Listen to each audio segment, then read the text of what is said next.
Hello అండి. Welcome to హాష్కా foodie. అలసందలతో చిట్టి చిట్టి పునుగులు ఎలా ప్రిపేర్ చేసుకోవాలో ఈ వీడియోలో క్లారిటీగా చెప్తానండి. ఎక్కడా కూడా స్కిప్ చేయకుండా చూడండి. ఫస్ట్ అయితే వీడియోకి ఒక లైక్ చేయండి.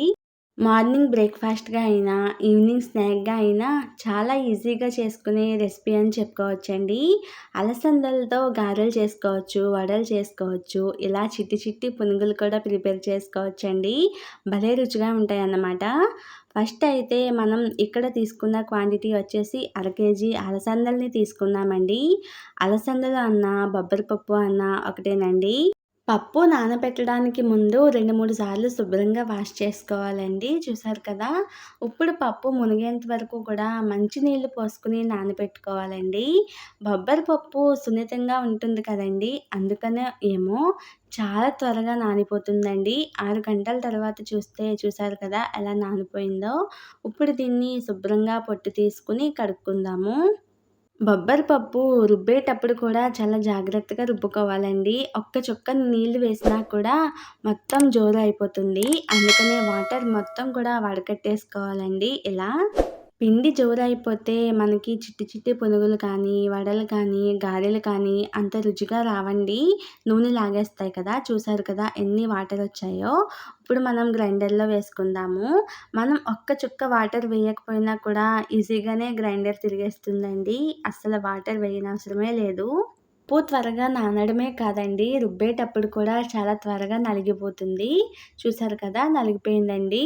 ఇప్పుడు దీన్ని ఒక బౌల్‌లోకి తీసేసుకుందాము. ఇలా ఉండగా వేస్తే అది ఉండలా పడాలండి. అప్పుడు మనకు నలిగిపోయింది అని అర్థం అన్నమాట. ఇప్పుడు మనం దీంట్లో సాల్టు, పచ్చిమిరపకాయ ముక్కలు, ఉల్లిపాయ ముక్కలు, అల్లం పేస్ట్ వేసుకుందాము. సాల్ట్ వేసేటప్పుడు కూడా చాలా తక్కువగానే వేసుకోవాలండి. దీనిలో సాల్ట్ ఎక్కువగా పట్టదన్నమాట. ఈ చిట్టి చిట్టి పునుగులకి మంచి ఫ్లేవర్ అయితే ఇచ్చేది అల్లమేనండి. చిన్న అల్లం ముక్క ఇలా కచ్చాపచ్చాగా దంచుకొని వేసుకోండి. భలే రుచిగా ఉంటుంది. కొన్ని పచ్చిమిరపకాయ ముక్కలు, కొన్ని ఉల్లిపాయ ముక్కలు ఇలా నలుపుకొని వేసుకోవడం వల్ల ఫ్లేవర్ బావుంటుందండి. ఇలా నలుపుకున్న తర్వాత మొత్తం కలిసేటట్టు కలుపుకోవాలి. ఇలా వీడియోలో చూపిస్తున్నట్లుగా మనం వేసిన అల్లం పేస్టు, పచ్చిమిరపకాయ ముక్కలు, ఉల్లిపాయ ముక్కలు మొత్తం కలిసేటట్టు వీడియోలో చూపిస్తున్నట్లుగా కలుపుకోండి. మనం ఎంత బాగా కలుపుకుంటామో మనకి చిట్టి చిట్టి పునుగులు అంత టేస్టీగా, క్రిస్పీగా వస్తాయన్నమాట. ఇప్పుడది పక్కన పెట్టుకొని స్టవ్ ఆన్ చేసుకొని డీప్ ఫ్రైకి కావాల్సినంత ఆయిల్ వేసుకోవాలండి. నూనె వేడెక్కిన తర్వాత మంట లో టు మీడియం ఫ్లేమ్‌లో పెట్టుకొని ఇలా చిట్టి చిట్టి పునుగులుగా వేసుకోవడమేనండి. అవి వేయడమే ఆలస్యమండి. చాలా త్వరగా వేగిపోతాయన్నమాట. భలే రుచిగా ఉంటాయండి. అంతేకాదండి పిల్లలకైనా, పెద్దవాళ్ళకైనా ఆరోగ్యానికి ఎంతో మంచిదన్నమాట. ఈ అలసందలలో విటమిన్ ఏ, విటమిన్ సి పుష్కలంగా ఉంటాయండి. కాబట్టి పిల్లలకైనా, మనకైనా ఆరోగ్యానికి ఎంతో మంచిదన్నమాట. చాలామంది చిన్నపిల్లల్ని చూశానండి నేనైతే. ఆకుకూరలు సరిగ్గా తినరు కదా! అటువంటి వారికి వారంలో ఒక్కసారైనా కూడా ఈ అలసందలతో స్నాక్‌గా అయినా, ఉడకబెట్టి కానీ పెట్టండి. చాలా మంచిదండి. ఇంకా వయసు పైబడిన వారికి కంటి సమస్యలొస్తాయి కదండీ! అటువంటి వారికి కూడా చాలా మంచిది అన్నమాట. ఇలా వేసుకున్న తర్వాత గోల్డెన్ బ్రౌన్ కలర్ వచ్చే వరకు కూడా వేపించుకొని, తీసుకొని ఇంకో వాయి వేసుకోవాలండి. చాలా చాలా ఈజీ రెసిపీ అనే చెప్పుకోవచ్చు.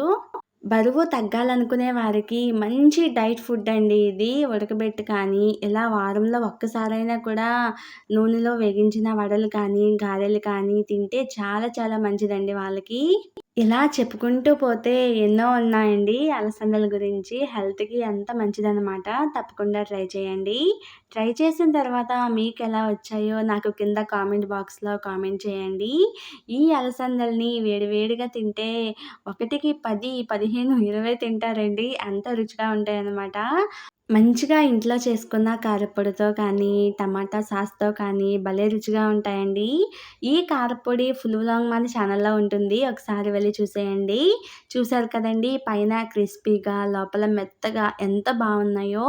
చూస్తుంటేనే తినాలి అనిపిస్తుంది కదా! మరి ఇంకెందుకండి లేటు, ఒకసారి ట్రై చేయండి. ఇలాంటి మరెన్నో ఈజీ ఈజీ రెసిపీస్ కోసం ఆషికా వ్లాగ్స్ ఛానల్‌ని సబ్స్క్రైబ్ చేయడం మాత్రం మర్చిపోకండి. వీడియో నచ్చితే లైక్ చేయండి. ఈ వీడియోని మీ ఫ్రెండ్స్‌తో, రిలేటివ్స్‌తో షేర్ చేసుకోండి. ఓకే అండి. నెక్స్ట్ వీడియోలో కలుద్దాం. బాయ్.